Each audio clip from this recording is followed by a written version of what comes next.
All right, so let's talk about the last part, liquidation call.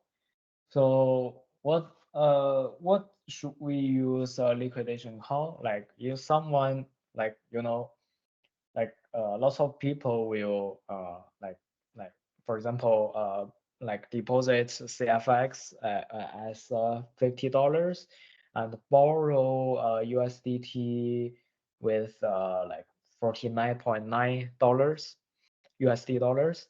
And we as we know, the interest rates borrow interest rate is always lot higher than the deposit interest rate.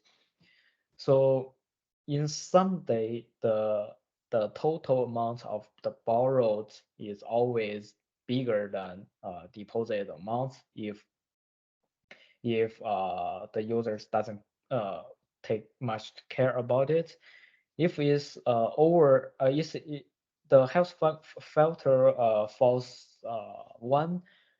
below one, it is not healthy in terms of the platform, because we need make sure the deposits will always cover the borrowed amount.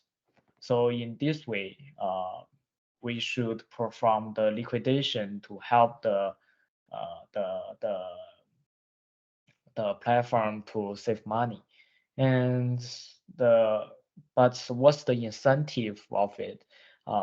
There is a liquidation bonus, as we said before. So whenever we did the liquidation, we will receive the liquidation bonus as a bonus when you did the liquidation. So here is the liquidation call function in landing pool. And as we see, with the collateral manager will delegate the, the, the liquidation function. So here we'll encode ABI encode with a signature liquidation call, and a collateral manager will help to call the liquidation call. So let's go to the collateral manager. And as I said before, the collateral manager is mainly to do the liquidation call. So this is the function. So first, we will use the price article to calculate the user's health factor and check is below one or greater than one. And then we will get the total amount of the stable debt and the variable debt. In our case, it's just only variable debt.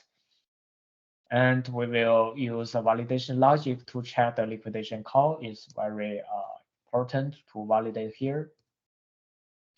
And here is the function validates liquidation call. So first check is active or not, and then check the health factor is greater than 0 or less than 0, greater than 1 or less than 1. If it's below 1, it can be liquidated. Otherwise, it failed. Right? It failed. And we will check is collateral is enabled or not. It must be the the the collateral must be enabled. I forgot to say, like let's go back to the collateral manager. So the input is also important. First is collateral asset. So whenever you did the help to liquidate, the steps is we should help to pay his debt, and in return we will receive the corresponding amount of the collaterals.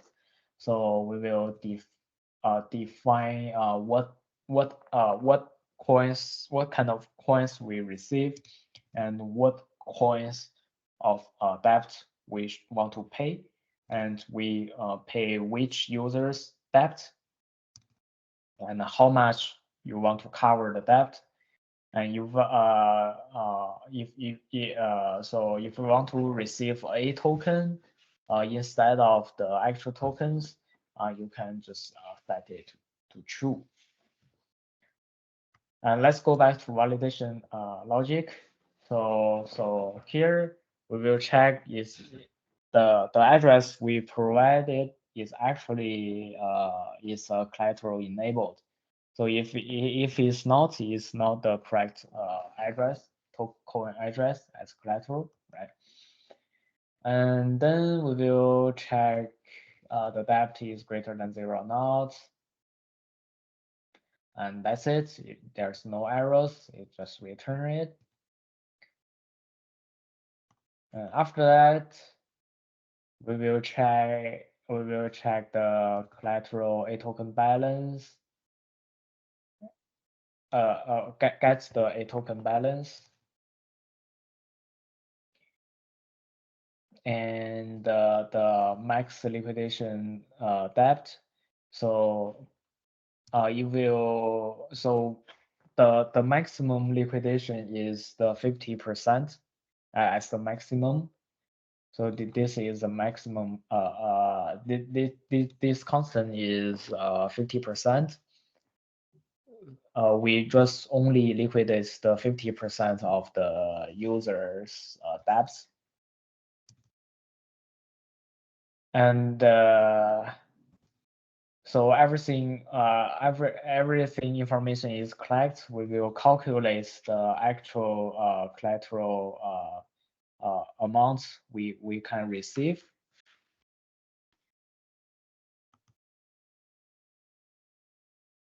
So here is just calculates the price and compare it. So there is because when we besides we receive the collateral, we also receive the collateral bonus. So the total amount of the bonus, total amount of the collaterals, we will use this formula. So this is complicated. We can simplify it. So this is the total max amount of collateral to liquidate, just the price times the debt and times the bonus. We know the bonus is the greater than one. Like for example, is 10% over, so the bonus is 110%, and divide by the price, we will calculate the number or the amount of the collaterals we can receive. So that's the most important part, to calculate the received amount of the collaterals. And after that, we will get the amount, max collateral to liquidate. And we will check the so we will check is enough liquidity in the A token pool. If it's not, it's also through the arrow, because maybe someone is borrow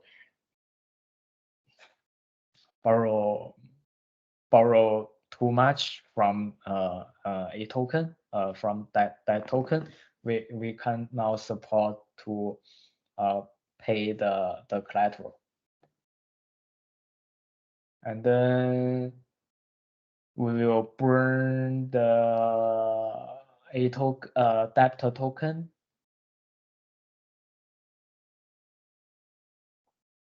and then update the interest rate. So if is the so if we receive a token, it will send the A tokens to us. And if it's not receive a token, it just burn a token and send when burn it, it will send the actual tokens to us.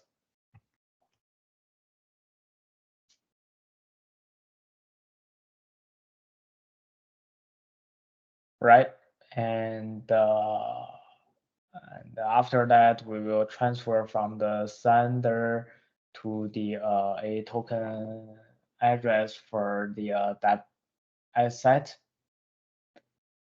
Sorry, so it will be so when we repay it, we need send the the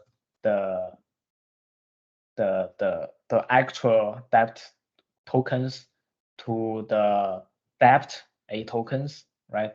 We because the A tokens have owns all of the actual coins, and then emits the event, and that's it. So that's for the liquidation call. And I think the most important part is the calculation here and corresponding to the this formula. So everything of every formula will be you can find in the AAVEV2 documents as a developer documents. So it's easy to develop it. Thank you.